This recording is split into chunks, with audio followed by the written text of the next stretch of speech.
Hi friends, రైల్వేకి సంబంధించినటువంటి group డికి మనకి examination dates అనేది నవంబర్ 17 నుంచి అయితే మనకి ఉండడం జరుగుతుంది అన్నట్టు. అయితే మనకి దీనికి మన ప్రిపరేషన్లో భాగంగా డిఫరెంట్ సబ్జెక్ట్స్ అయితే మనకు ఉంటాయి. సో వాటిలోనే మనకు వచ్చేసి ఇక్కడ చూసుకోవచ్చు క్లియర్గా జనరల్ సైన్స్ అయినా కావచ్చు, మ్యాథమెటిక్స్ అయినా, జనరల్ ఇంటెలిజెన్స్ అండ్ రీజనింగ్ అయినా కానీ, జనరల్ అవేర్నెస్ అయినా కానీ, ఇలా టోటల్గా 100 క్వశ్చన్స్ ఇస్తారు. 90 minutes టైం అయితే ఉండడం జరుగుతుంది. సో వీటిలో మనం ఎక్కువ ప్రియారిటీ ఇవ్వాల్సింది అన్నింటికీ ఇస్తాము. అండ్ ఇందులో వచ్చేసి మనకి ఏంటంటే చాలా మంది కూడా మీరు ఇప్పటివరకు ఎక్కడైనా కానీ క్లాసెస్ చూసినా, మరే ఒక యూట్యూబ్ ఛానల్లో అయినా కానీ ప్యూర్ మ్యాథ్స్ గురించి అంత డీటెయిల్గా ఎలా చదవాలి ఏంటి అనేది క్లారిటీగా మీకు ఒక ఐడియా అయితే ఉండదు. బట్ ఎగ్జామినేషన్ పాయింట్ ఆఫ్ వ్యూలో మనం చూస్తే ప్యూర్ మ్యాథ్స్ ఎవరైతే చేయగలుగుతారో వాళ్ళకి మాత్రమే ఉద్యోగం వచ్చే అవకాశం అయితే ఉండడం జరుగుతుంది అన్నట్టు. సో ఎందుకు అని అంటే నార్మల్గా నాన్ మ్యాథ్స్ స్టూడెంట్ ఖచ్చితంగా జనరల్ అవేర్నెస్ లో ప్రతిదీ కూడా ఫోకస్ చేస్తారు. అంటే మీరు సైన్స్ కావచ్చు, జీకే కావచ్చు, రిమైనింగ్ అన్ని సబ్జెక్ట్స్ కవర్ చేస్తారు. అండ్ మ్యాథ్స్ స్టూడెంట్ అయినంత మాత్రాన మనకి ఇక్కడ అర్థమెటిక్, రీజనింగ్, ఈ జనరల్ స్టడీస్ ఇవన్నీ కవర్ చేస్తారు. కానీ ప్యూర్ మ్యాథ్స్ దగ్గరికి వచ్చేసరికి టైం వేస్ట్ అవుతుంది అనే ఒక కాన్సెప్ట్ ఆలోచిస్తారు. కానీ మనకి ఇక్కడ జాబ్ రావడానికి ఇది చాలా మెయిన్ రోల్ అనేది ఇక్కడ ఎవరు గమనించరు అన్నట్టు. గతంలో మీరు ఎవరైనా కానీ ఏదైతే రైల్వే గ్రూప్ డిలో ఆస్పిరెంట్స్ ఎవరైనా కానీ జాబ్ సాధించిన వాళ్ళు ఉంటే వాళ్ళని ఒకసారి అడగండి. వాళ్ళు ఖచ్చితంగా చెప్పేటువంటి ఒక మాట ఏంటనంటే ఈ యొక్క ప్యూర్ మ్యాథ్స్ అనేది ఖచ్చితంగా ఫోకస్ చేయాలి, అందులో పార్ట్లు అనేది మీకు ఖచ్చితంగా చెప్తారు. సో అందులో భాగంగానే ప్యూర్ మ్యాథ్స్ అనేది ఏ విధంగా చదవాలి, ఏ టాపిక్స్ పైన ఫోకస్ చేయాలి, ఎంత వెయిటేజ్ ఉంటుందని చెప్పేసి ఒక స్పెషల్ వీడియో అనేది చాలా మంది ఆస్పిరెంట్స్ రిక్వెస్ట్ చేయడం ద్వారా ఇప్పుడైతే చేయడం జరుగుతుంది.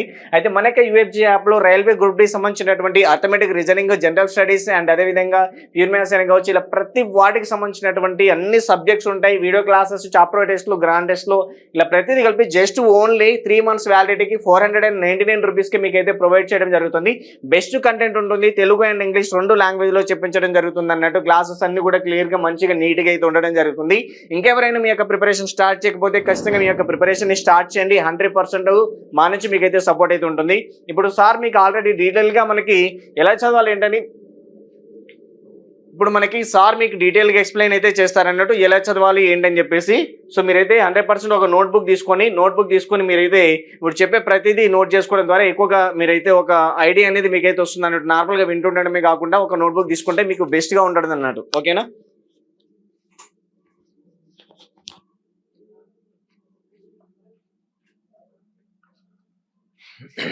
Okay, hi everyone, welcome to EFJ.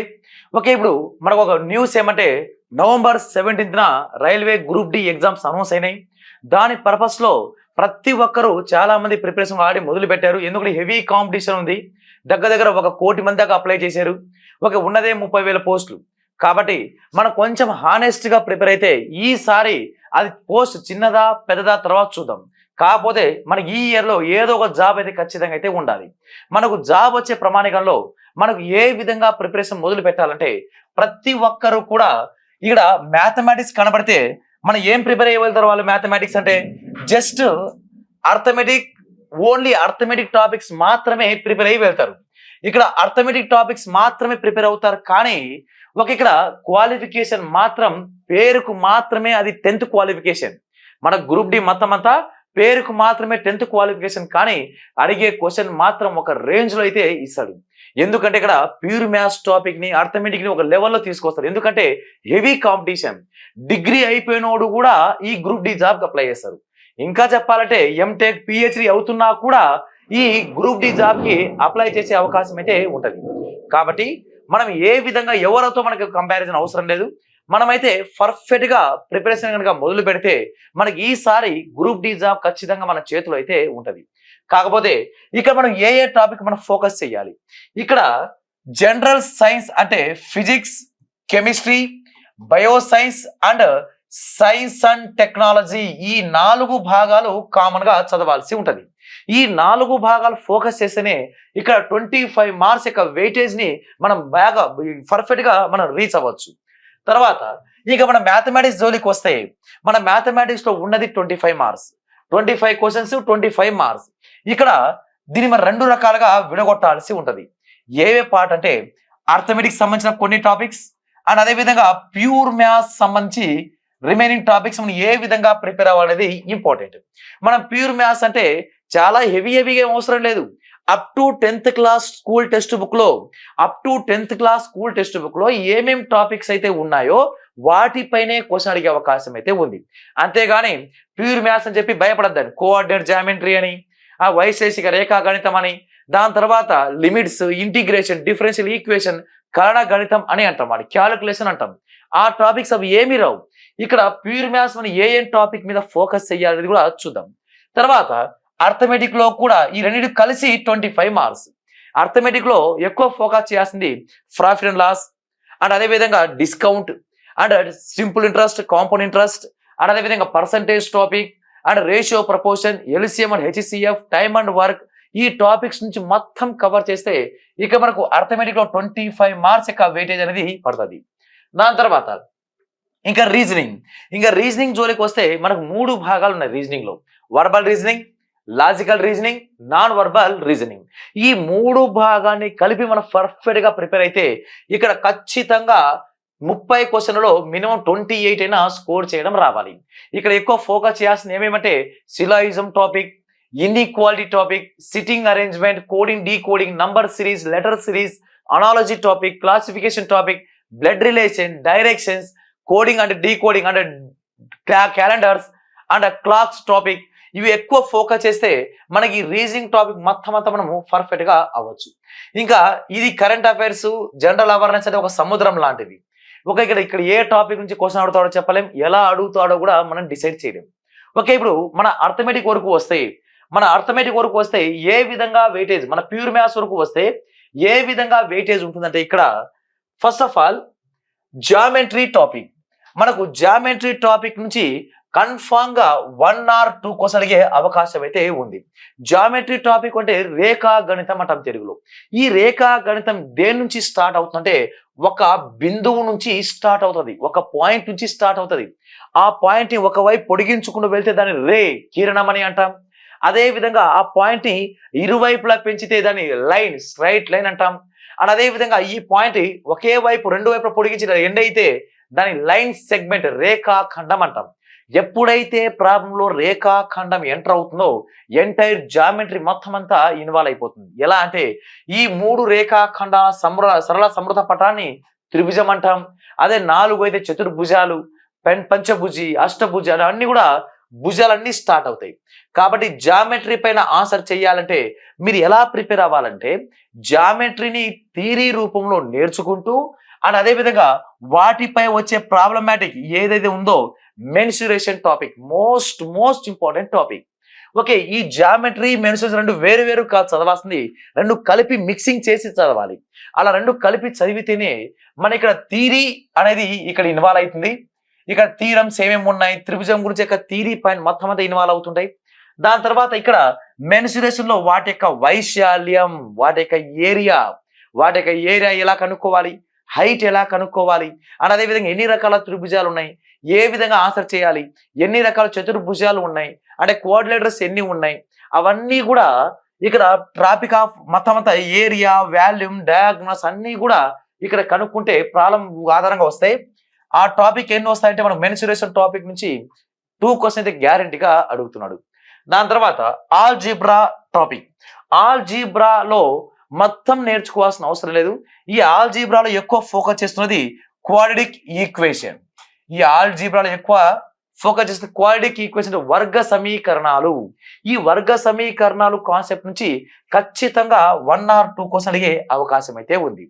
దాని తర్వాత లాస్ట్ కాన్సెప్ట్ వచ్చి స్టాటిస్టిక్స్, సాంఖ్యక శాస్త్రం, అంక మధ్యమం, మధ్యగతం, బాహుళకం, మీన్, మీడియన్, మోడ్ అనే కాన్సెప్ట్ ఉపయోగించి ఓన్లీ గ్రూప్డ్ డేటా ద్వారానే అడుగుతున్నాడు క్వశ్చన్, అన్గ్రూప్డ్ డేటా.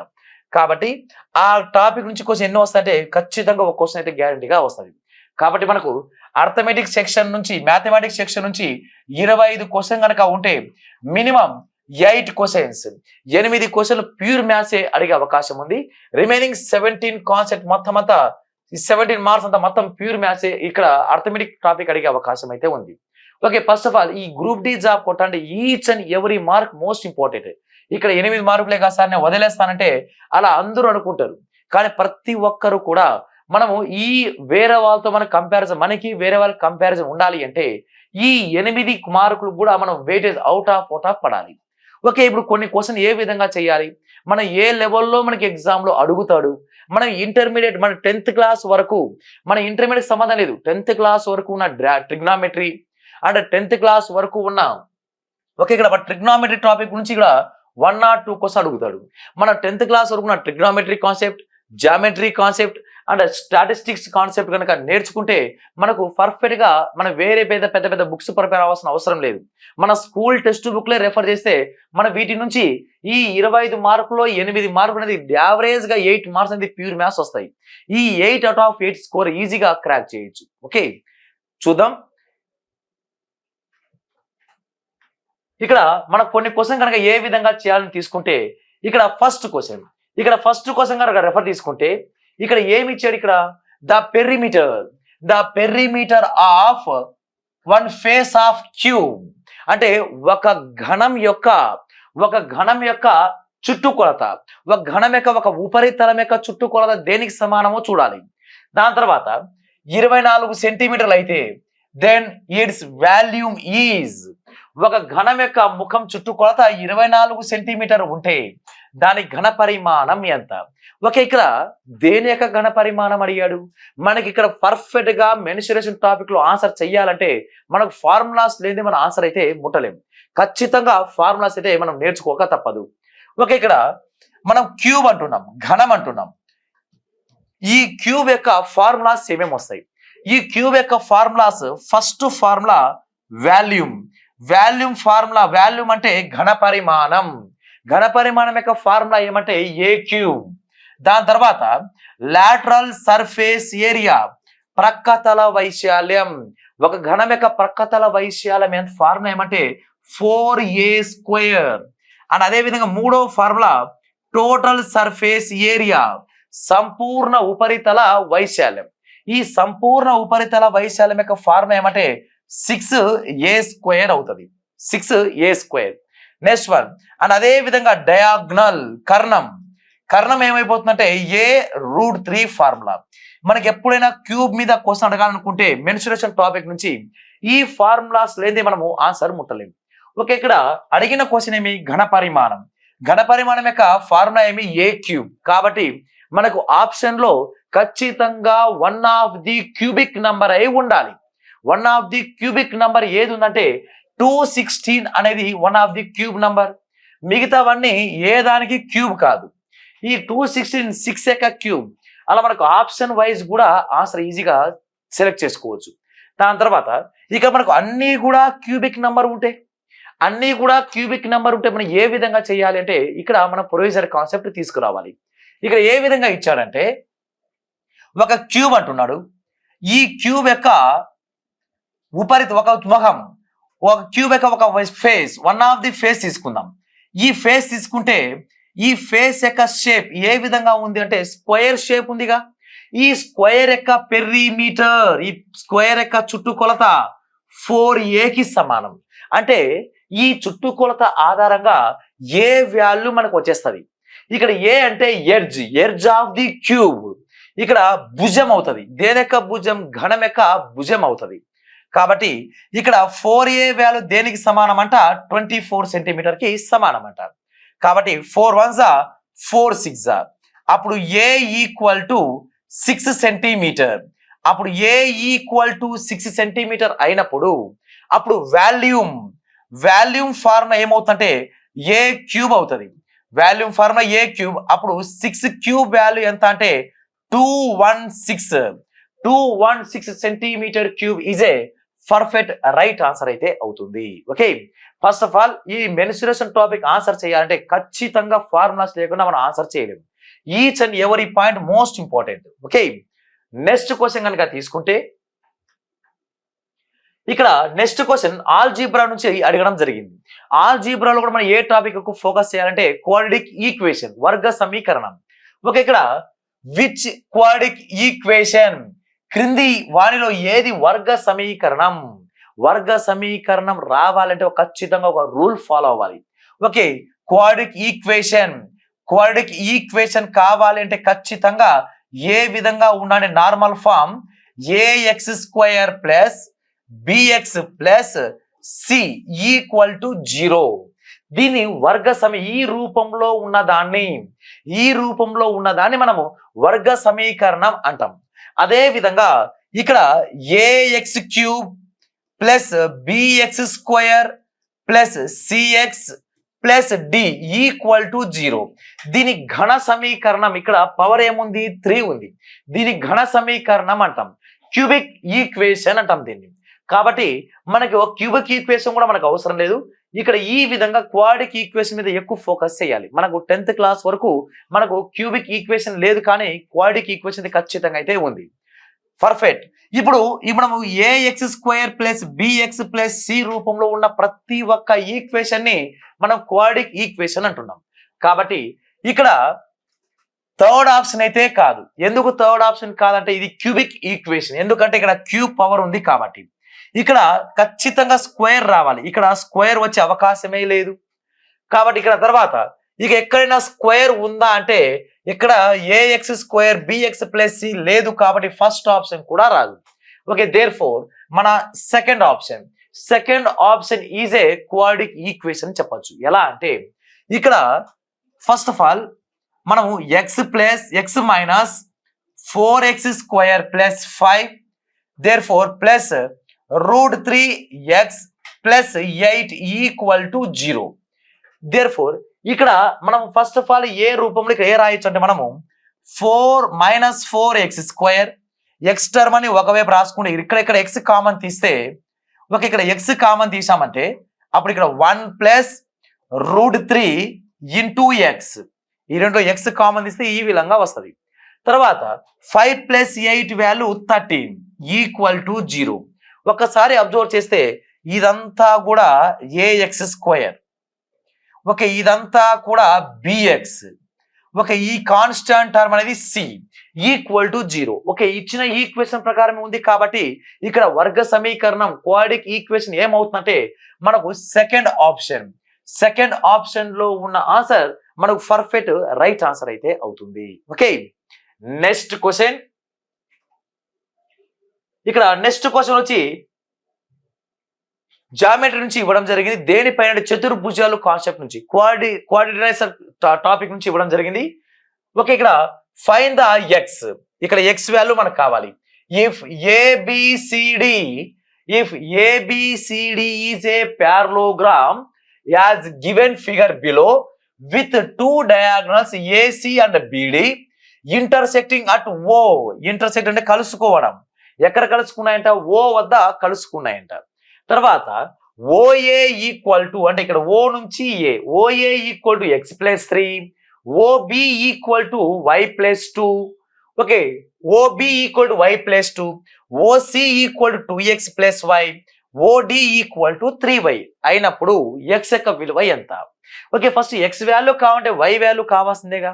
ఓకే, దానికన్నా ముందు ఫస్ట్ ఆఫ్ ఆల్ దీనికి సంబంధించి ఒక మెయిన్ బుల్లెట్ పాయింట్ అనేది ఒకటి ఉంది. ఓకే, ఆ మెయిన్ పాయింట్ ఏమంటే ఇక్కడ దానికన్నా ముందు తెలుగు మీడియం కోసం చూసుకుంటే క్రింది చూపిన పటంలో ఏబిసిడి ఒక సమాంతర చతుర్భుజం. దీనిలో 2 వికీర్ణాలు ఏసి మరియు బీడీలు ఓ వద్ద ఖండించుకుంటున్నాయి. మరియు OA equal to x plus 3, OB equal to x plus 2, OC equal to 2x plus y, OD equal to 3y అయినప్పుడు ఎక్స్ యొక్క విలువ ఎంత?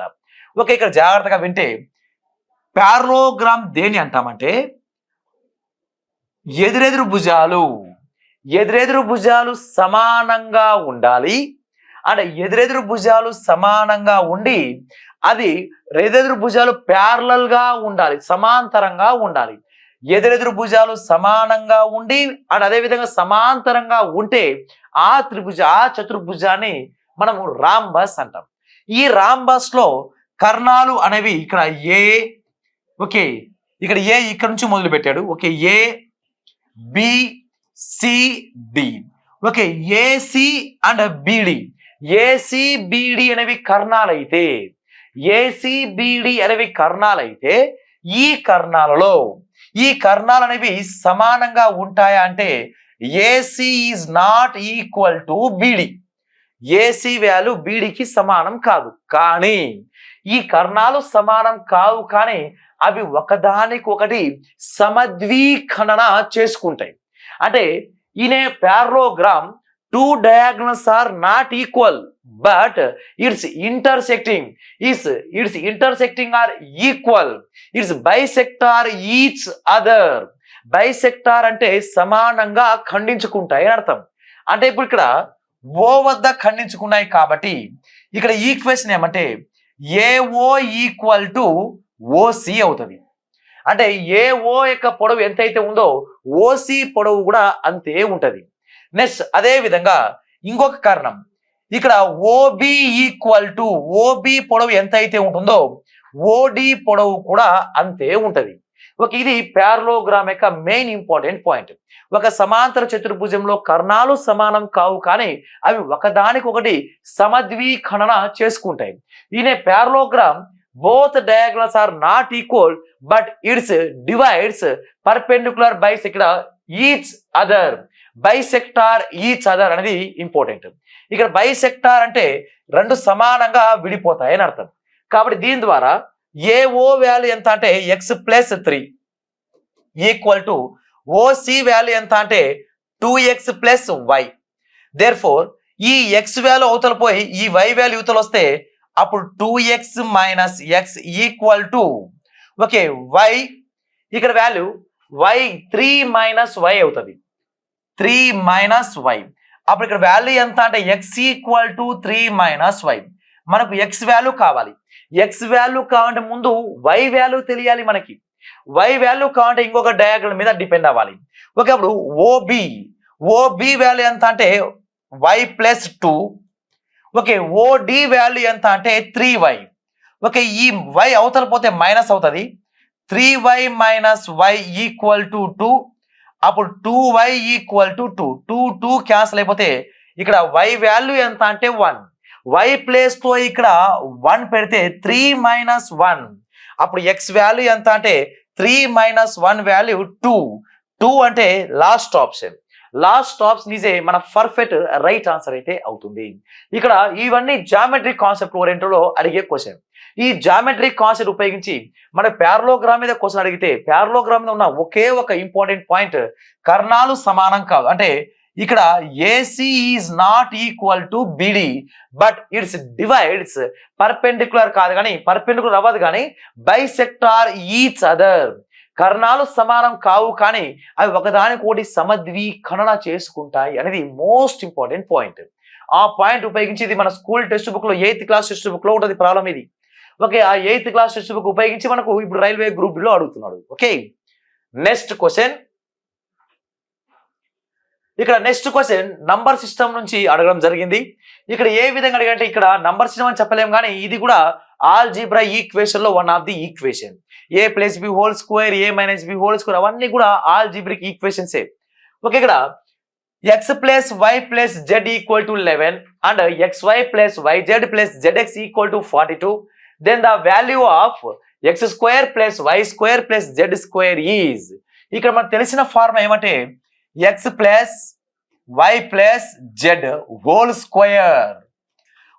a+b+c² ఫార్ములా ఏమవుతుందంటే first of all x² + y² + z² plus 2 of xy + yz + zx. దీన్ని simplify చేసి మన ఇక్కడ value ఈ వాల్యూ ఏమొస్తుందో కనుక్కోమన్నాడు. x+y+z వాల్యూ ఎంత అంటే 11 ఈక్వల్ టు ఈ కాన్స్టెంట్ టర్మ్ అని అలాగే ఉంచుదాం. x² + y² + z² plus 2 of xy + yz + zx value ఎంత అంటే 42. అప్పుడు 42 2s 84. 11² వాల్యూ 121. కాబట్టి ఈ 84 యూతలు వస్తే మైనస్ అవుతుంది. అప్పుడు x² + y² + z² 121 - 84 is nothing but 37. కాబట్టి x² + y² + z² వాల్యూ ఎంత అంటే 37 ఈజ్ ఏ సెకండ్ ఆప్షన్. మన second option is a perfect right answer అయితే అవుతుంది. Next question. ఇక్కడ నెక్స్ట్ క్వశ్చన్ వచ్చి ట్రిగ్నామెట్రీ మీద అడగడం జరిగింది. ఈ ట్రిగ్నామెట్రీలో ఏ విధంగా మనం ఆన్సర్ చేయాలంటే express sin θ in term of cot θ. ఈ cot θని మనం సైన్ రూపంలో ఎలా చెప్పాలి? ఓకే, ఈ కాట్ థీటాని సైన్ రూపంలో ఎలా చెప్పాలి అనేది, సైన్ థీటా దేనికి సమానమో చెప్పాలంట. ఈ కాట్ థీటా సైన్ థీటా దేనికి సమానమో అడుగుతున్నాడు వాడు. ఒక where theta is a acute angle. Acute angle అంటే లఘు కోణం. లఘు కోణం అంటే అల్పకోణం. అల్పకోణం ఎలా ఉంటుందంటే 90 డిగ్రీ కన్నా తక్కువే ఉండాలంట. 90 థీటా వాల్యూ 90 డిగ్రీ కన్నా తక్కువ ఉన్నప్పుడు సైన్ థీటాని కాట్ రూపంలో ఎలా రాయొచ్చు అనేది క్వశ్చన్. కాట్ రూపంలో ఎలా రాయాలంటే ఫస్ట్ ఆఫ్ ఆల్ అన్ని కాటే ఉండాలి. అన్ని కాటే ఉన్నాయి.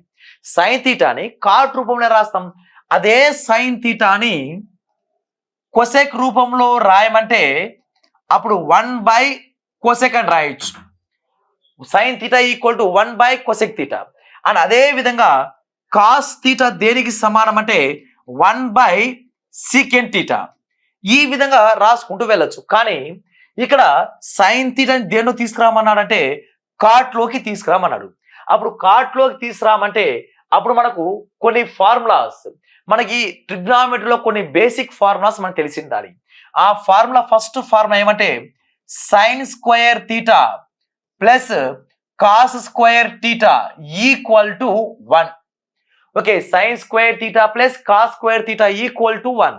ఓకే, మనకు మన సైన్ కావాలి కాబట్టి ఇక్కడ మన కాస్ కావాలి, కాస్ రూపంలో మనం రాయాలి కాబట్టి అన్ని సైన్ రూపంలో మార్చుకోవాలి కాబట్టి cos square theta equal to 1 - sign square theta అనేది రాయాలి. ఓకే, ఇప్పుడు చూద్దాం. ఇప్పుడు మనకు కాట్ థీటా, కాట్ థీటా దేనికి సమానం అంటే ఇక్కడ cos by, okay, cos theta by sine theta, cos theta by sine థీటాకి సమానం. కాబట్టి ఇరువైపులా మనం స్క్వేర్ చేస్తే అప్పుడు మొత్తం ఇక్కడ స్క్వేర్ రూపంలోకి వచ్చేస్తుంది. అప్పుడు కాట్ స్క్వేర్ థీటా దేనికి సమానం? Cos square theta by sine square థీటాకి సమానం. దేర్ఫోర్ ఇక్కడ మనకు సైన్ రూపంలో కావాలి కాబట్టి ఈ కాస్ స్క్వేర్ రూపంలో కాస్ స్క్వేర్ థీటా ప్లేస్ లో మనం ఏం రాయొచ్చు? అక్కడ 1 - సైన్ స్క్వేర్ థీటా రాయొచ్చు పైన, డివైడెడ్ బై ఈ కింద డినామినేటర్ వాల్యూ అలాగే వస్తుంది. ఓకే, దేర్ఫోర్ ఈ డివైడెడ్ బై వాల్యూ ఈ రెండు వైపులా వర్తిస్తే అప్పుడు దీన్ని ఏ విధంగా విడగొట్టచ్చు అంటే 1 sine square theta minus sign square theta by sine square theta, ఈ విధంగా విడగొట్టచ్చు ఈ కింద నంబర్ని. అప్పుడు ఇక రెండు క్యాన్సల్ అయిపోతే, అప్పుడు ఈ రెండు క్యాన్సల్ అయిపోతే ఇక్కడ ఏమొస్తుంది? ఇప్పుడు డైరెక్ట్ దీని ప్లేస్ లో 1 అనేది వస్తుంది, అంటే -1 ఉంటుంది. ఈ -1 కాస్త ఇటువైపు వస్తాయి, ఈ -1 కాస్త ఇటువైపు వస్తే ప్లస్ అయిపోతుంది. ఓకే, ఇప్పుడు ఈ -1 ఇటువైపు వస్తే ప్లస్ అవుతుంది కాబట్టి ఇక్కడ ఏ రూపంలో రాయాలి అంటే ఇప్పుడు cot square theta plus 1 equal to 1 sine square theta. Okay, ఇప్పుడు మనకు సైన్ స్క్వేర్ థీటా తెలిస్తే ఇప్పుడు ఆటోమేటిక్గా మనకు సైన్ రూపం ఎలా రాయొచ్చు తెలిసిపోతుందిగా. ఇప్పుడు మన సైన్ కావాలి అంటే therefore sign square theta equal to, ఇప్పుడు మనకు సైన్ కావాలి క్రాస్ మల్టిప్లై అయితే 1 ఇక్కడ విలోమం కాస్త ఇక్కడికి వచ్చేస్తుంది కాబట్టి 1 కాట్ స్క్వేర్ థీటా ప్లస్ 1. కానీ మనం దేంట్లో మార్చమన్నాడు? సైన్ స్క్వేర్ లో కాదు, జస్ట్ సైన్ థీటా మాత్రమే కావాలంట. సైన్ థీటా కావాలంటే ఈ స్క్వేర్ వాల్యూ కూడా అవతల పోతే దేర్ఫోర్ సైన్ థీటా దేనికి సమానం అంటే 1/√ఆఫ్ cot square theta plus 1. Cot square theta plus 1, one by cot square theta plus 1 ఎక్కడుంది? Last option. Last option is a మన పర్ఫెక్ట్ రైట్ ఆన్సర్ అయితే అవుతుంది. ఇవన్నీ కూడా మనం 10th class school text book లో ఉన్న మ్యాథ్స్ టెక్స్ట్ బుక్ లో ఉన్న క్వశ్చన్స్. ఇవన్నీ ఆల్ ట్రిగ్నామెట్రిక్ ఈక్వేషన్స్ అన్ని కూడా బేసిక్ ఈక్వేషన్ ఉపయోగించి మనం ఏ రూపం నుంచి ఏ రూపం తీసుకెళ్ళాలనేది ఇక్కడ మారుస్తూ ఉంటాడు. Okay, next question. ఇక్కడ నెక్స్ట్ క్వశ్చన్ వచ్చి in a triangle ABC if angle A equal to 40 degree, angle B equal to 70 degree, find the measure of exterior angle of A. Important question. ఒక థీరమే ఉంది దీనిపైన. ఓకే, చూద్దాం. ఒక త్రిభుజం ABCలో angle A 40 డిగ్రీలు మరియు యాంగిల్ B 70 డిగ్రీలు అయితే A వద్ద బాహ్య కోణం ఎంత? ఓకే, ఇప్పుడు చూద్దాం. ఇక్కడ మనకు ఏ విధంగా రావాలంటే ఇక్కడ ఏ బి సి. ఓకే, ఇక్కడ ఏ యొక్క ఇంటీరియర్ యాంగిల్ ఎంత అంటే 40, బి యొక్క ఇంటీరియర్ యాంగిల్ ఎంత అంటే 70. ఇప్పుడు రిమైనింగ్ సి యొక్క ఇంటీరియర్ యాంగిల్ ఎంతో మనకు తెలిసిపోతుంది. ఎందుకంటే ఒక త్రిభుజంలో 3 కోణాల మొత్తం, ఒక త్రిభుజంలో 3 కోణాల మొత్తం ఎల్లప్పుడూ 180 డిగ్రీకి సమానం. ఒక త్రిభుజంలో 3 కోణాలు 180 డిగ్రీ అయినప్పుడు ఇక్కడ 70 + 40 ఎంత 110, ఇంకొక రిమైనింగ్ యాంగిల్ ఎంత అంటే 70. ఈ 3 కలిపితే 180కి రావాలి. కాబట్టి ఇక్కడ సి వాల్యూ ఆల్సో 70 సరిపోయింది.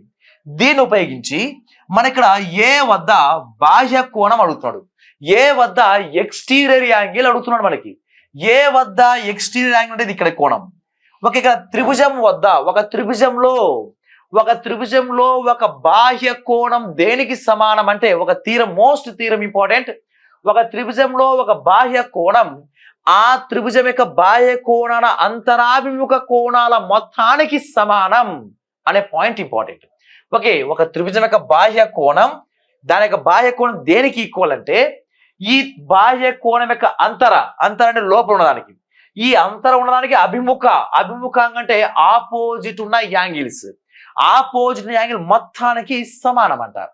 అంటే ఏ వద్ద ఉన్న బాహ్య కోణం దేనికి సమానం అంటే angle b plus angle c కి సమానం. The exterior angle of a, the exterior angle of triangle is equal to the sum of interior, the sum of opposite angle of the interior అనేది ఈ థీరం, ఈ త్రిభుజం యొక్క theorem అయితే అవుతుంది. ఒక సిద్ధాంతం, మోస్ట్ ఇంపార్టెంట్ సిద్ధాంతం. ఈ బాహ్య కోణం దేనికి సమానం అంటే ఈ బాహ్య కోణం యొక్క అంతర కోణం, అంతర అంటే లోపలిది, దీనికి అభిముఖంగా అంటే ఆపోజిట్ ఉన్న కోణాల మొత్తానికి సమానం అంటారు. కాబట్టి యాంగిల్ ఏ యొక్క ఎక్స్టీరియర్ యాంగిల్ దేనికి సమానం అంటే బి ప్లస్ సి ఎంత 70 degree plus 70 degree is nothing but 140 degree. 140 degree అనేది మన first option is a perfect right answer అయితే అవుతుంది. Okay, next question. ఇక్కడ సేమ్ ఆల్జీబ్రిక్ ఈక్వేషన్స్ ఇవ్వడం జరిగింది. ఏ విధంగా అడిగాడంటే ఇక్కడ the roots of the equation ax² + x + b = 0 are equal. అంటే ఒక వర్గ సమీకరణం యొక్క మూలాలు సమానంగా ఉంటాయి, వాస్తవాలు రియల్ గా ఉంటాయి, ఇమాజినరీ కూడా ఉంటాయి.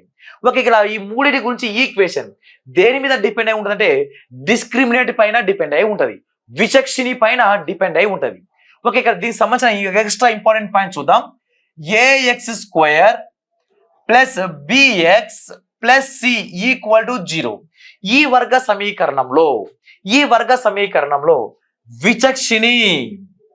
విచక్షణి అంటే డిస్క్రిమినేట్, ఈ విచక్షణి అనేది ఏమవుతుందంటే b² - 4ac అవుతుంది. b² - 4ac విచక్షణి, discriminate. ఓకే, ఇప్పుడు ఇది b² - 4ac = 0 అయితే రూట్స్ ఆర్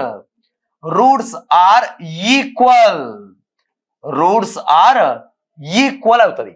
అంటే ఇక్కడ మూలాలు సమానం అవుతుంది. అదే విధంగా b² - 4ac > 0 సున్నా కన్నా పెద్దవి అంటే పాజిటివ్ నంబర్సేగా.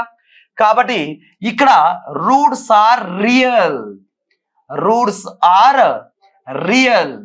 ఇక్కడ మూలాలు రియల్ అంటే వాస్తవాలు. ఇక్కడ ఇది కూడా అడిగే అవకాశం ఉంది. ఇక్కడ డిస్క్రిమినేట్ ఇచ్చేసి =0 అయితే రూట్స్ ఏమవుతాయి, >0 అయితే రూట్స్ ఏమవుతాయి, <0 అయితే రూట్స్ ఏమవుతాయి అనేది ఇంపార్టెంట్. అండ్ అదే విధంగా b² - 4ac < 0 అంటే సున్నానే పెద్దది అంటే ఇవన్నీ ఇక్కడ ఉండేవన్నీ నెగటివ్ నంబర్సేగా. అంటే నెగటివ్ నంబర్ అంటే ఇమాజినరీ, ఇక్కడ కల్పితాలు. ఇక్కడ రూట్స్ అని ఏమవుతాయంటే కల్పితాలు అవుతాయి, ఇమాజినరీ అవుతాయి. కాబట్టి ఈ 3 ఈక్వేషన్ మోస్ట్ ఇంపార్టెంట్ పదాలు. ఓకే, వీటిపైన థియరీ కోసం అడిగినా కూడా మనం ఆన్సర్ చేసే విధంగా ఉండాలి. కానీ మనకి ఏమడిగాడు ఇక్కడ, ax² + x + b = 0లో సమీకరణం యొక్క మూలాలు సమానం అయితే, ఓకే, మూలాలు సమానం అంటే ఇది ఈ వాల్యూ తీసుకోవాలి. ఈ విచక్షణ దేనికి సమానం చేయాలి? 0కి సమానం చేయాలి మనం. కాబట్టి ఈ 0కి ఏ విధంగా మనం సమానం చేయాలి అని చూద్దాం. ఇక్కడ b² - 4ac = 0. ఇది ఈక్వేషన్. దీనిలో b వాల్యూ ఏమవుతుంది, ఏ వాల్యూ ఏమవుతుందో చూద్దాం. ఇక్కడ ఇది ఏ ప్లేస్ తో ఏనే ఉంది, ఇక్కడ ఏ ప్లేస్ తో a = a, b ప్లేస్ తో ఇక్కడ ఏముందంటే 1, అండ్ అదే విధంగా సి ప్లేస్ తో ఏముందంటే b ఉంది. అంటే ఇప్పుడు ఏ ప్లేస్ తో a పెట్టాలి, b ప్లేస్ తో 1 పెట్టాలి, సి ప్లేస్ తో b పెట్టాలి. ఓకే, అలాంటప్పుడు b ప్లేస్ లో 1 కాబట్టి 1² వాల్యూ 1, 4 a వాల్యూ ఏనే అవుతుంది, c value become b = 0. Therefore ఈ -12 అవతల పోతే ప్లస్ అవుతుంది కాబట్టి 4ab = 1. దేర్ఫోర్ ఇక్కడ మనకు ab = 1/4, ab = 1/4 అనేది మన ఫస్ట్ ఆప్షన్. మన first option is a perfect right answer అయితే అవుతుంది. ఇక్కడ ఈ వాల్యూస్ ఎలా వచ్చాయంటే, ఇక్కడ మనం ax² + bx + c రూపంలో రాసుకోవాలి. అప్పుడు ఏ ప్లేస్ తో a ఉంది, b ప్లేస్ ఇక్కడ ఏం లేదంటే 1 ఉన్నట్టు, సి ప్లేస్ లో b ఉంది కాబట్టి అలా 0కి సమానం చేసుకుంటే అప్పుడు మొత్తం ab వాల్యూ దేనికి సమానం అంటే 1/4కి సమానం అవుతుంది. Okay, next question. Okay, next one ఇక్కడ ట్రిగ్నోమెట్రీ నుంచి ఇవ్వడం జరిగింది. ఓకే, ఇక్కడ ఏ విధంగా అడిగాడో చూద్దాం. ఇఫ్ θ ఈజ్ అక్యూట్ యాంగిల్, θ అనేది లఘు కోణం అంటే బిలో 90 డిగ్రీ, 45, 60, 30, 70, 80, 89 అండ్ 85 ఏదైనా రావచ్చు. బిలో 90 డిగ్రీ ఉండాలి. Okay, find the denominator of A యొక్క వాల్యూ ఎంత. ఇక్కడ ఏ వాల్యూ మనకి ఏదో కనుక్కోవాలి. ఏ వాల్యూ ఎక్కడ ఉంది? ఇక్కడ డినామినేటర్ లో ఏ ఉంది. ఓకే, ఇక్కడ ఏ వాల్యూ దేనికి సమానమో చూద్దాం. θ ఒక లఘు కోణం అయితే cosec θ - cot θ² = 1 - cos θ/a. ఆ ఏ వాల్యూ మనకి సింప్లిఫై అవ్వాలి. ఓకే, ఇప్పుడు చూద్దాం. దీనికన్నా ఫస్ట్ ఆఫ్ ఆల్ బేసిక్ ఏమొస్తుందంటే cosec θ. ఓకే, ఈ cosec θ దేనికి సమానం అంటే 1/sin θ కి సమానం. cosec θ దేనికి సమానం 1/sin θ. అండ్ అదే విధంగా cot θ దేనికి సమానం అంటే cos θ/sin θ కి సమానం. ఓకే, ఈ రెండు ఈక్వేషన్స్ దానిలో ఇంప్లిమెంట్ చేస్తే అప్పుడు ఇక్కడ ఏమవుతుందంటే cosec ప్లేస్ లో 1/sin θ మైనస్ cot ప్లేస్ లో cos θ/sin θ, okay, whole square = దేనికి సమానం అంట 1 - cos θ/a. ఇక మన ఫోకస్ అంతా దేని మీద ఉండాలి? ఏ కనుక్కోవడం మీదనే ఉండాలి. ఓకే, ఈ LHS RHS ఉపయోగించుకొని మనం ఏ వాల్యూ డిసైడ్ చేయాలి. ఓకే, ఇక్కడ ఎల్సిఎం తీసుకుంటే sin θకి ఎల్సిఎం sin θ. ఓకే, ఇక్కడ ఈ sin θ మనం ఏ విధంగా రాసుకోవచ్చు అంటే మనము ఇక్కడ వాల్యూ 1 - cos θ హోల్ స్క్వేర్ రాయొచ్చు = 1 - cos θ/a. ఓకే, ఈ స్క్వేర్ అనేది నోమినేటర్ కి డినామినేటర్ రెండింటికి వర్తిస్తుంది.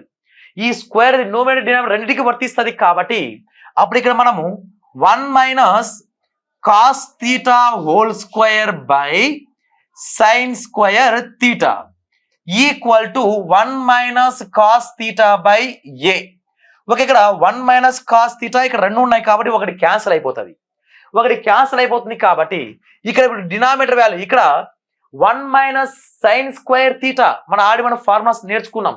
ఇక్కడ sin square θ plus cos square θ equal దేనికి సమానం 1కి సమానంగా.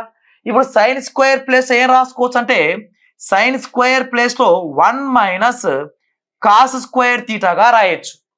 కాబట్టి దీని ప్లేస్ లో నేను సైన్ స్క్వేర్ తీటా ప్లేస్ లో నేను ఏ రాసుకుంటానంటే 1 మైనస్ కాస్ స్క్వేర్ తీటాగా రాసుకుంటున్నా. మనకు తెలిసిన చిన్నప్పుడు algebraic equation A plus B into A minus B, A square minus B square formula idea ఉందిగా. ఓకే, ఇక్కడ ఇది స్క్వేర్ అయితే ఇది ఏ స్క్వేర్, ఇది బి స్క్వేర్. అప్పుడు ఇక్కడ ఏమవుతుందంటే 1 minus cos theta by A plus B అంటే 1 plus cos theta into A minus B అంటే 1 minus cos theta equal to 1 by A. Okay, ఈ రెండు క్యాన్సిల్ అయిపోతే 1 బై అప్పుడు ఏ ప్లేస్ లో ఏముందంటే ఇక్కడ మనకు ఏ ప్లేస్ లో 1 by cos theta, A place లో మనకు 1 బై కాస్ తీటాకి సమానం అవుతుంది. 1 ప్లస్ కాస్ తీటా ఎన్నో ఆప్షన్ అంటే మన లాస్ట్ ఆప్షన్ ఇస్ మన పర్ఫెక్ట్ రైట్ ఆన్సర్ అయితే అవుతుంది. ట్రిగ్నామెట్రీలో చేయడం కొంచెం ఎక్కువ ప్రాక్టీస్ అవ్వాలి. ట్రిగ్నామెట్రీ మీరు ఎంత ప్రాక్టీస్ అయితే అంత తొందరగా లాజిక్ అయితే స్ట్రైక్ అవుతూ ఉంటుంది. ఓకే, నెక్స్ట్ క్వశ్చన్ కూడా క్వాడ్రిక్ ఈక్వేషన్స్ ఇవ్వడం జరిగింది. ఇక్కడ ఒక పదం the sum of roots. Okay, ఇక్కడ a x square plus b x plus c equal to 0. Okay, ఇది ఒరిజినల్ క్వాడ్రిక్ ఈక్వేషన్ యొక్క ఫామ్. దీని బదులు అతను ఏమి ఇచ్చాడు 4x square plus 7x minus 21 equal to 0. ఇక్కడ ఏం కనుక్కోమంటే సమ్ ఆఫ్ ది రూట్స్ అంటే వర్గ సమీకరణ మూలాల మొత్తం. మనం ప్రొవిజర్ వే చెయ్యాలి అంటే ఇక్కడ 2 రూట్స్ వస్తాయి. ఆ 2 రూట్స్ రెండు మూలాలు 2 కారణాంకాలు కనుక్కొని ఆ మూలాన్ని కలపాలంట. కలిపితే దేనికి సమానం అవుతుందో చెప్పమంటాడు. దానికన్నా ముందు మనం ఏం చెయ్యాలంటే ఇక్కడ సమ్ ఆఫ్ రూట్స్ మనకు కొన్ని బేసిక్ పాయింట్ తెలిసిండాలి. సమ్ ఆఫ్ రూట్స్ దేనికి సమానం అంటే ఫార్ములా మైనస్ బి బై ఏకి ఈక్వల్. ఒక డైరెక్ట్ షార్ట్ కట్ లో సమ్ ఆఫ్ రూట్ అంటే మూలాల మొత్తం దేనికి సమానం అంటే ఇక్కడ minus b by a. And అదే విధంగా ఇంకొక ఫార్ములా ఏమొస్తుందంటే ప్రోడక్ట్ ఆఫ్ రూట్స్ దేనికి ఈక్వల్ అంట సి బై ఏకి సమానం. ప్రోడక్ట్ బై రూట్స్ దేనికి సమానం సి బై ఏ. కారణ మూలాల లబ్ధం అంటే ఇంటూ చేయాలి. ఓకే, అక్కడ కలిపితే మైనస్ బి బై ఏ అవుతుంది. ఒకవేళ మల్టిప్లై చేస్తే సి బై ఏ అయితే అవుతుంది. ఓకే, మనకు అడిగింది ఏంది ఇక్కడ మూలాల మొత్తం కాబట్టి మనం minus b by a is enough. Okay, ఇప్పుడు చూద్దాం.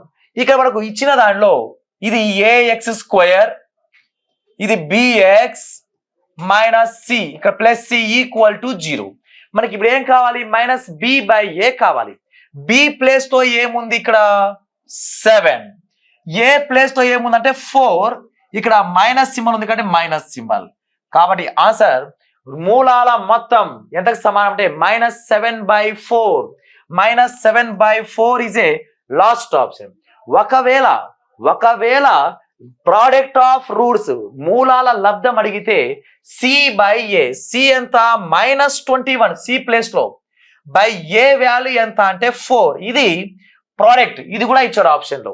ప్రోడక్ట్ ఆఫ్ రూట్స్ అంటే c by a, sum of roots ఎంత అంటే ఇక్కడ మైనస్ బి బై ఏ అనేది అవుతుంది. ఇక్కడ బి ప్లేస్ లో ప్లస్ సింబల్ ఉంది కాబట్టి ఇక్కడ మైనస్ యాజ్ యూజువల్ గా మనం తీసుకోవాలి. -7/4 అనేది మన పర్ఫెక్ట్ రైట్ ఆన్సర్ అయితే అవుతుంది. Okay, next question. ఇక్కడ నెక్స్ట్ క్వశ్చన్ జామెట్రీ నుంచి ఇవ్వడం జరిగింది. ఓకే, తిర్యక్ రేఖ, ఒక ట్రాన్స్ఫరల్ లైన్స్ అనే మీద కాన్సెప్ట్ ఇంపార్టెంట్.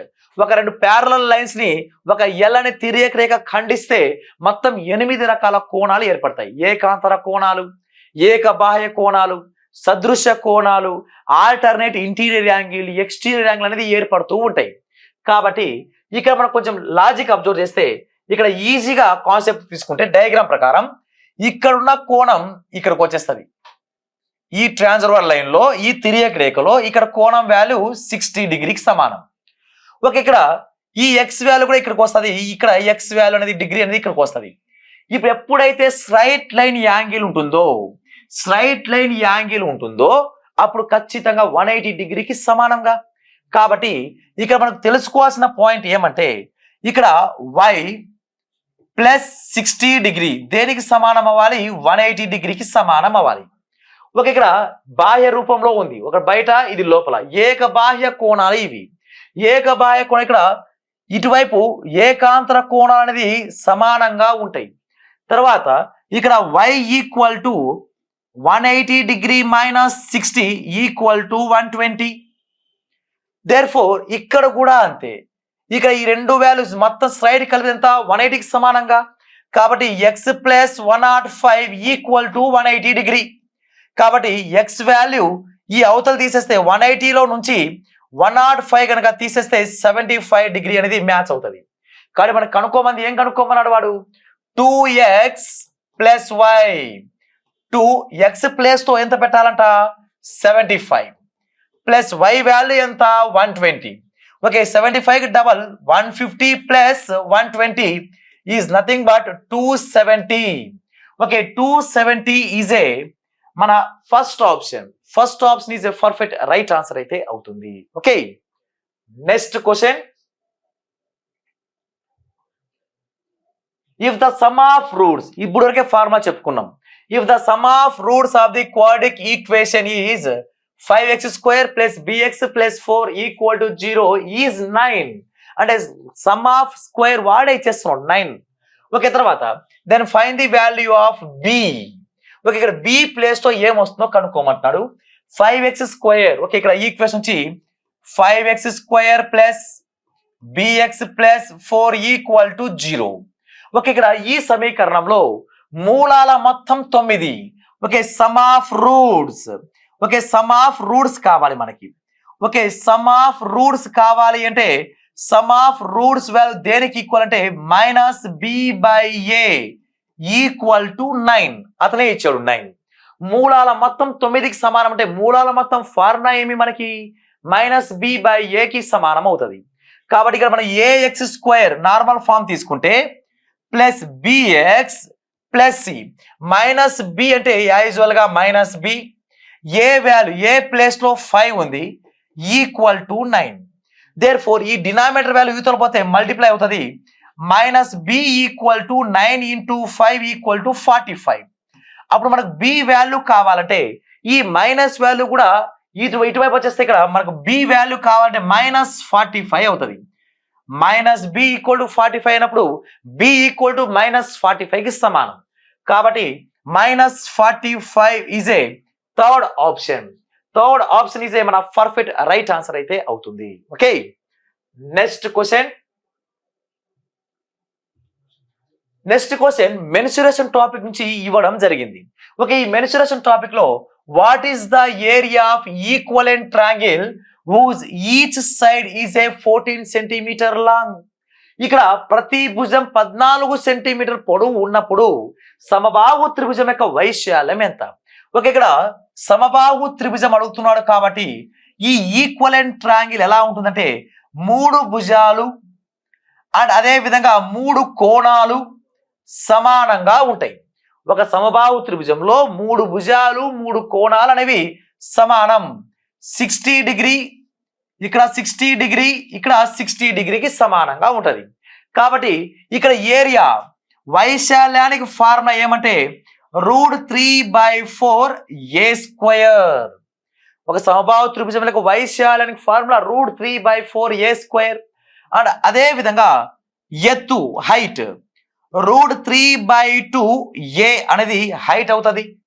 ఎప్పుడైతే ఏరియాకి హైట్ కి మధ్య సంబంధం అడుగుతాడో అప్పుడు relation between area and height, relation between area and height కి సంబంధం ఈక్వేషన్ వచ్చి area equal to h²/√3. Area equal to h²/√3. Therefore perimeter చుట్టుకొలత దేనికి సమానం అంటే 3a కి సమానం. ఒక ఇది మనకు ఈక్వలెంట్ ట్రయాంగిల్ సంబంధించిన ఫార్ములాస్. మనకి ఇప్పుడు ఏం అడిగాడు, ఏ వాల్యూ అతనే ఇచ్చాడు, ఏరియా కనుక్కోమంటున్నాడు. ఏ వాల్యూ అతనే ఇచ్చాడు, ఏరియా కనుక్కోమంటే ఏరియా ఫార్ములా √3/4 a స్క్వేర్ అంటే 14 into 14. 2 2s 2 7s 2 1s 2 7s 7 7s 49√3 centimetre square. 49√3 centimetre square is a మన first option is perfect right answer అయితే అవుతుంది. Okay, next question. In the given figure triangle ABC equal to triangle ABD, BC equal to BD, then what is the triangle ACAB similar equal to? ఇక్కడ స్వరూప పటాలు కాన్గ్రెంట్ triangles మీద అడగడం జరిగింది. ఇక్కడ geometry topic కనుక తీసుకుంటే మనకి జామెట్రీ టాపిక్ లో మనకు దేని మీద కాన్సన్ట్రేషన్ ఇచ్చాడంటే ఇక్కడ ఫస్ట్ ఆఫ్ ఆల్ రెండు ట్రయాంగిల్స్ ఇవ్వడం జరిగింది. ఇక్కడ BC ఈక్వల్ టు BD అంట, BC equal to BD. And అదే విధంగా AB అనేది కామన్ పాయింట్, ఇక్కడ AB అనేది కామన్ బేస్ గా ఉంది. కాబట్టి ఇక్కడ ఇచ్చిన ఈ యాంగిల్ ప్రకారం యాంగిల్ ABC అంటే B వద్ద ఎంత కోణమైందో అదే కోణం ట్రయాంగిల్ ABD ఇక్కడ కోణం అనేది రెండు సమానంగా ఉంటుందంట. అంటే ఇక్కడ ఎంతైనా ఉంది యాంగిల్ 90, 60, 40 ఎంత కోణమైనా ఉన్నాయి. ఇక్కడ ఎంత యాంగిల్ అయితే ఉందో ఇక్కడ అదే యాంగిల్ ఉంది. ఇక్కడ ఏమేమి సమానమైంది? ఇక్కడ ఒక సైడ్ ఎస్, ఓకే, తర్వాత ఇంకొక సైడ్, ఇక్కడ ఒక సైడ్ వాల్యూ, ఇక్కడ ఎస్ వాల్యూ, ఇక్కడ ఇది సైడ్ మళ్ళీ ఎస్ వాల్యూ, యాంగిల్, ఓకే, ఇక్కడ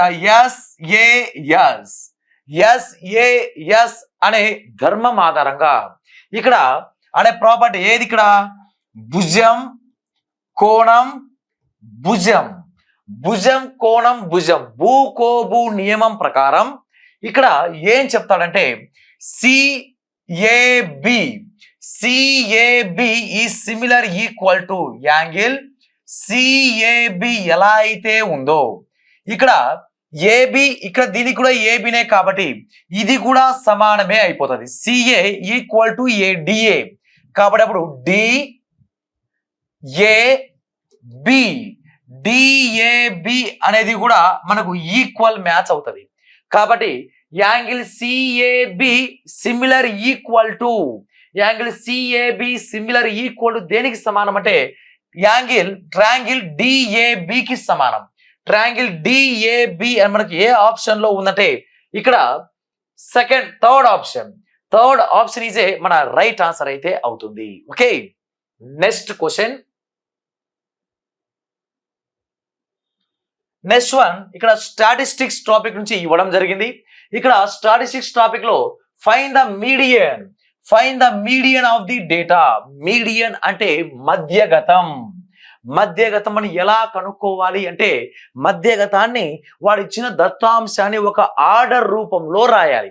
అది ఆరోహణ క్రమమైన లేక అవరోహణ క్రమమైన పేర్లోనే ఉంది. మీడియన్, మిడిల్, మధ్యగతం అంటే మధ్యలో ఉన్న పదాన్ని మనం చెప్పాలి. అంటే ఇక్కడ మనకు ఏ విధంగా రాయాలంటే ఆరోహణ క్రమం అంటే 11 తర్వాత ఇక్కడ ఏముందంటే తర్వాత 15, నెక్స్ట్ వన్ 16 తర్వాత 17, 18, ఓకే, అయిపోయింది నంబర్స్. 11 అయిపోయింది, 16 అయిపోయింది, 15 అయిపోయింది, ఓకే, తర్వాత 17, 18 will be completed. Okay, next one తర్వాత ఏ నంబర్ వస్తుందంటే 22 క్లియర్.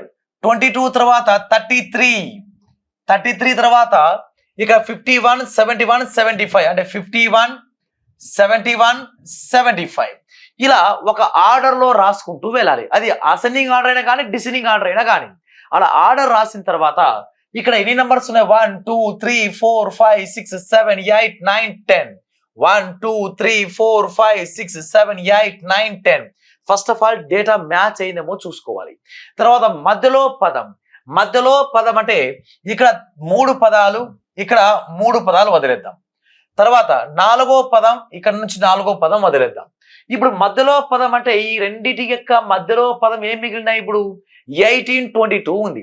ఈ 1822 యొక్క మీడియన్ వర్డ్, ఈ 1822 యొక్క మధ్యలో పదం ఏమవుతుందంటే 1822ల యావరేజే మన యొక్క మీడియన్ అవుతుంది.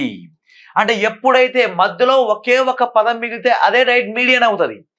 ఎప్పుడైతే 2 పదాలు మిగులుతాయో ఆ పదాల యొక్క యావరేజ్ సగటునే మనకు మధ్యగతం అవుతుంది. కాబట్టి మనకు 18 + 22 వాల్యూ ఎంత అంటే 40.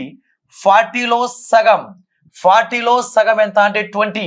20 ఈజ్ ఏ మీడియన్ అనేది మన రైట్ ఆన్సర్ అయితే అవుతుంది. Okay, next question. Okay, next one. Find the value of sin square 22 degrees plus sin square 68 degree 2. Therefore, cos square 33 plus cos square 77 degrees. ఒక్కసారి మనకు sin డిగ్రీస్ కనుక observe చేస్తే sin 30 value దేనికి సమానం అవుతుందంటే cos 60కి సమానం అవుతుంది. అంటే ఇక్కడ ఈ డిగ్రీస్ కలిపితే 90 వచ్చే వాల్యూకి సమానం అంటారు. అండ్ అదే విధంగా sin 60 వాల్యూ దేనికి సమానం అంటే cos 30కి సమానం అవుతుంది.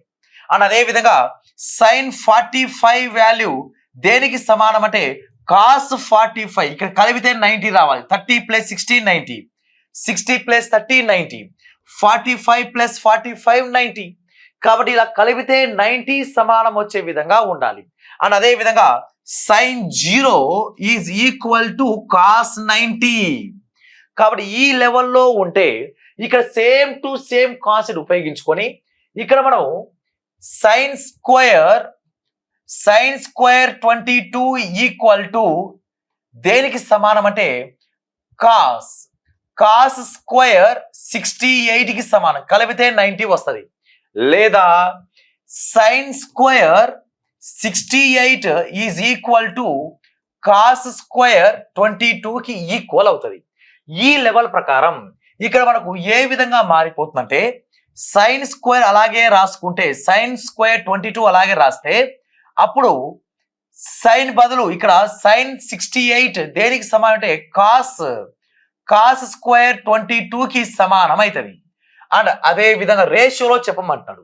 దేర్ఫోర్ ఇక్కడ cos స్క్వేర్ 33 ఓకే దేనికి సమానం అంటే ప్లస్ sin స్క్వేర్ 57కి సమానం. ఓకే, కాబట్టి ఇక్కడ ఒక్కసారి మన ఈక్వేషన్ అబ్జర్వ్ చేస్తే sin a square plus cos square a equal to 1కి సమానం. కాబట్టి ఇదంతా కూడా 1 అవుతుంది, ఇదంతా కూడా 1 అవుతుంది. కాబట్టి ఇక్కడ 33 ఇక్కడ 33 రావాలి. ఓకే, 33కి సమానం. దేర్ఫోర్ ఇక్కడ 1:1 రేషియోలో ఉంటుంది అనేది మన last option is a perfect right answer అయితే అవుతుంది. ఓకే, ఇవి మనకు ప్యూర్ మ్యాథ్స్ సంబంధించిన కొన్ని ప్రాక్టీస్ క్వశ్చన్స్ మాత్రమే.